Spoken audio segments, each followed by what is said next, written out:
welcome to the Album Man, and today I'm extremely excited to be doing a review of David Bowie's The Next Day.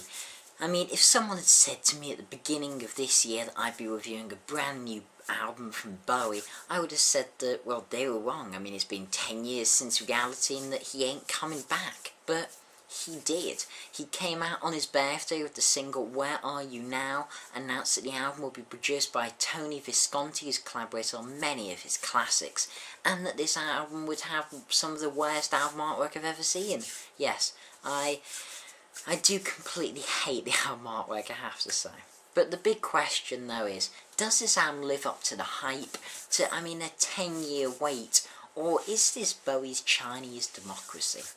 So, the album starts with the title track The Next Day, and this comes in with some stomping guitars and a big beat. He starts the album basically with a straight up rock song, and this is reminiscent to the big rock songs you'd find in something like his Berlin trilogy, and his voice sounds as wonderful as ever as it climaxes to the catchy as hell chorus. I mean, what a way to start the album, with a massively powerful vocal display and 70s-like guitars. It's just the type of song that really sucks you into the album. Just, like a black hole. It gets better with every single listen. And then we get to Dirty Boys. It's a fairly slow sort of funk track with horns and all, and it's vastly different to the song preceding it, which, what I expect from Bowie. He certainly does like to experiment, it's what it's always been about. And this song definitely does grow on you. Really didn't like it at first, but it has grown on me. I still think it's one of the weaker tracks. It's not that great a song, it doesn't particularly go anywhere. And, if it wasn't on the album, it wouldn't exactly be missed. It's not a bad song by any means, I enjoy listening to it, but it's, it's alright, it's alright, I suppose. Though, he gets back on track, the second single on this album, The Stars Out Tonight. I only did a track review for this recently, but, I'll touch on it again. So it starts with some great slightly crunchy guitars and a solid bass line before the voice of Bowie comes in and he tells us about the celebrity-obsessed world that we live in, and I think the general nature of the sort of superficial celebrity.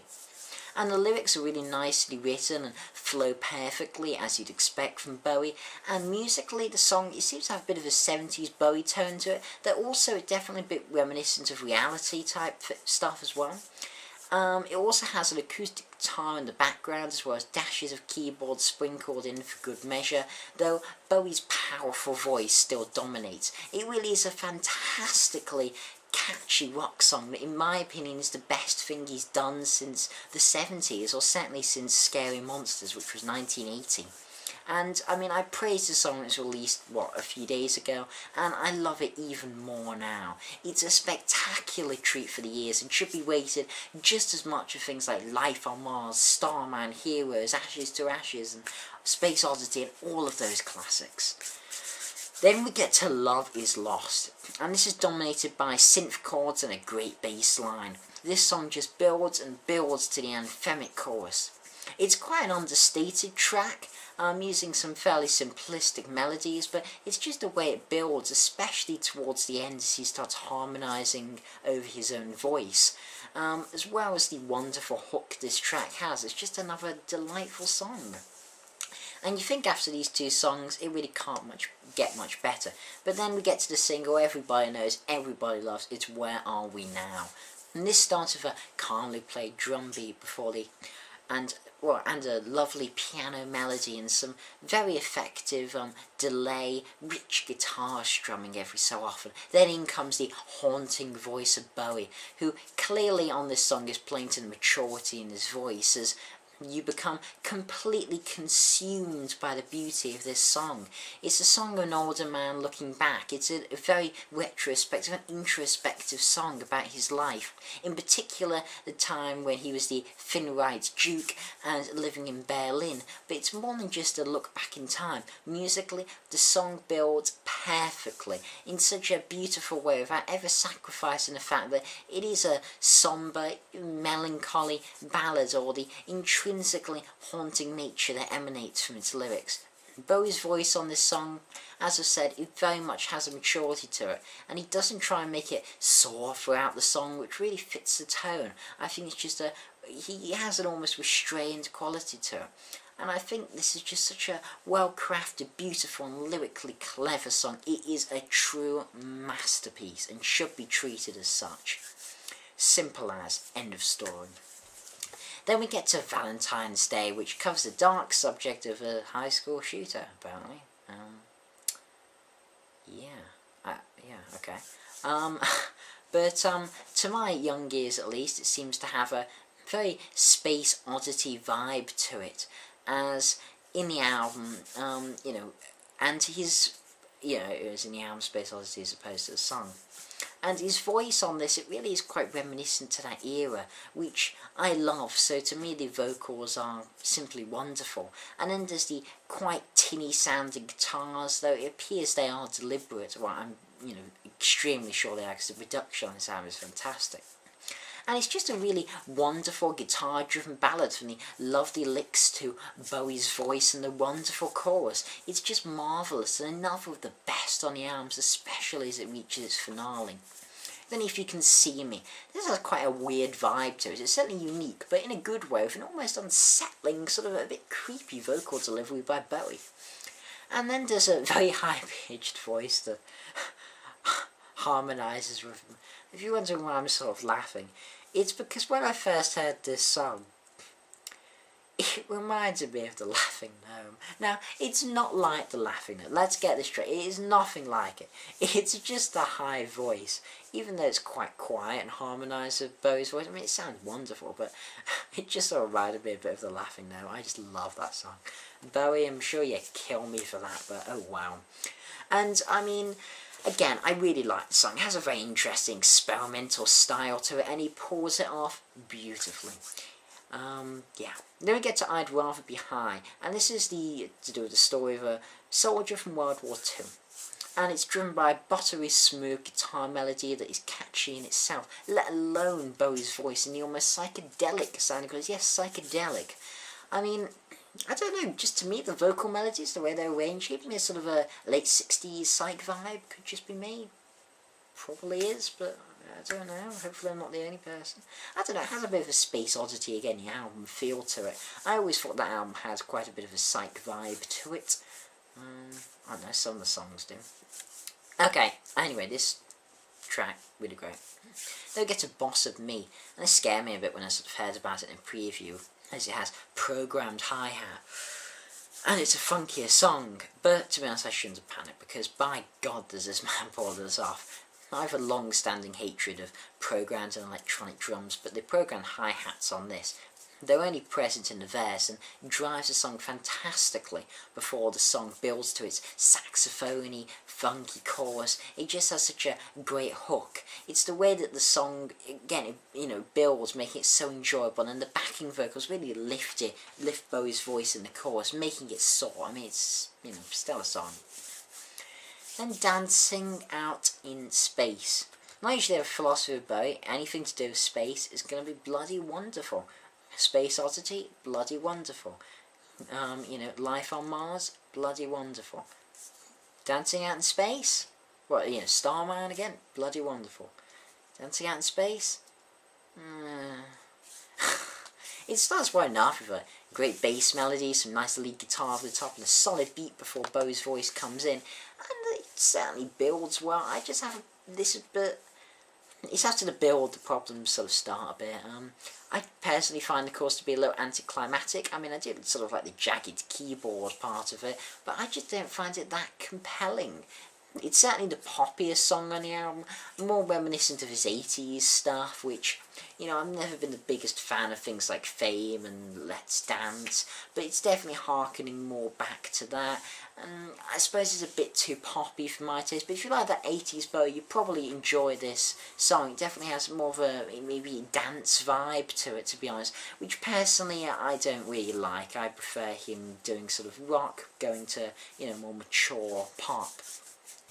But how does the grass grow certainly redeems it. Starts out some synth sounds before the drums come in and really move this song forward.